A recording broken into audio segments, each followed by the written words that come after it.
तो बेटा ये मैंने आपको पहले ही बता दिया था, जितनी भी ऑटोमेशन ऑब्वियसली ये एआई बेस्ड होती हैं।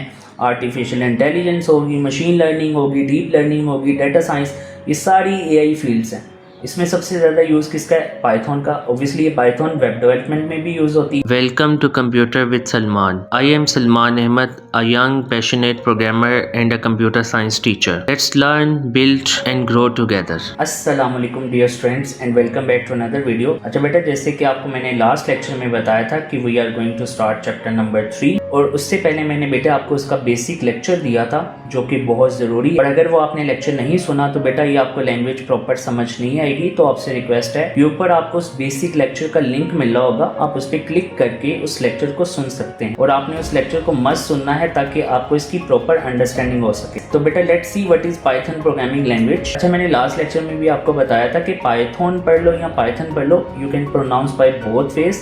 अच्छा, लोगों को लगता है कि क्योंकि पाइथन एक स्नेक का नाम भी है, अगर मैं आपको दिखाऊं यहाँ पर, इसको मैं सर्च करता हूँ तो I am going to search python snake, ये एक स्नेक का नाम भी है। तो लोगों को बेसिकली क्या लगता है कि इसका जो डेवलपर है उसने इसका नाम लिया है किसी स्नेक से। बेटा ऐसा कोई सीन नहीं है। अच्छा बेटा, यहाँ पर एक वर्ड मेंशन है प्रोग्रामिंग लैंग्वेज, इसका मैंने बेसिक लेक्चर में आपको मतलब बताया भी था।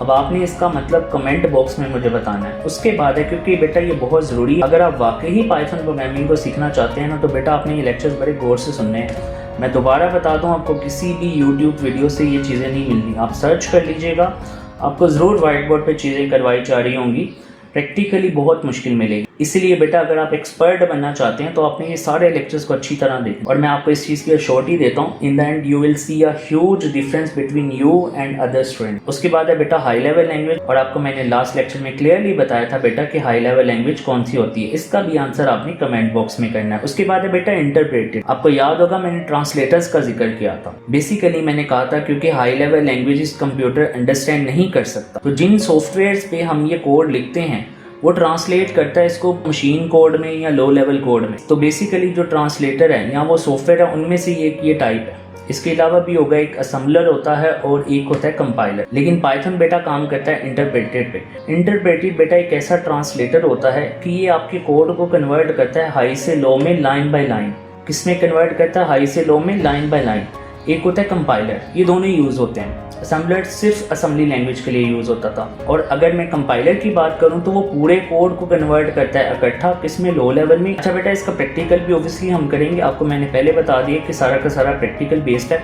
उसके बाद है बेटा वर्सेटाइल। वर्सेटाइल जहाँ पर दिया है ना, इसका मतलब है ये बहुत सी फील्ड में इस्तेमाल होता है। आप ये जितने भी बेटा एआई टूल्स हैं या एआई की बातें चलती हैं ना, उनमें सबसे ज़्यादा यूज़ होने वाली लैंग्वेज कौन सी है बेटे? Python programming. उसके बाद है बेटा इसका डेवलपर, इसका क्रिएटर गीडो वैन रोसम। इसको पढ़ना आपने, गीडो वैन रोसम। इसको सर्च भी करते हैं, सो गीडो वैन रोसम, ये रहा, ये जनाब इसका डेवलपर है। ये आप देख सकते हैं, ये 70 ईयर्स ओल्ड है, ये इसका डेवलपर है बच्चों।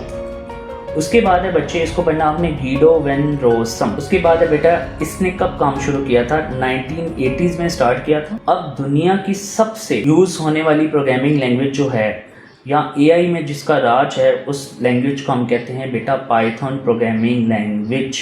उसके बाद है बेटे कि मैंने जैसे आपको बताया ये किसी स्नेक से उसने नाम नहीं लिया था, बेसिकली जो गीडो वैन रोसम था ना। अच्छा बच्चों, फर्दर मूव करने से पहले आपसे छोटी सी रिक्वेस्ट है, इस वीडियो को लाइक करें, शेयर करें और इस चैनल को सब्सक्राइब करें। वो एक शो को बड़ा पसंद करता था जिसका नाम था मोंटी पाइथन फ्लाइंग सर्कस। तो उसने अपनी लैंग्वेज का नाम इस फ्लाइंग सर्कस से लिया था, क्योंकि इसका नाम था मोंटी पाइथन, तो उसने अपनी लैंग्वेज का नाम क्या रख लिया? पाइथन। तो चलिए बेटा अब नेक्स्ट देखते हैं बेसिकली इसकी एप्लीकेशन क्या है, यहाँ यूज़ कहाँ हो। तो बेटा ये मैंने आपको पहले ही बता दिया था, जितनी भी ऑटोमेशन ऑब्वियसली एआई बेस्ड होती हैं। आर्टिफिशियल इंटेलिजेंस होगी, मशीन लर्निंग होगी, डीप लर्निंग होगी, डाटा साइंस, ये सारी एआई फील्ड्स हैं। इसमें सबसे ज़्यादा यूज़ किसका है? पाइथन का। ऑब्वियसली ये पाइथन वेब डेवलपमेंट में भी यूज़ होती है। उसके बाद ये साइबर सिक्योरिटी जो आजकल आप सुनते हैं उसमें भी पाइथन, ये सॉफ्टवेयर डेवलपमेंट में भी यूज़ होती है, ऑब्वियसली यूज़ होती है।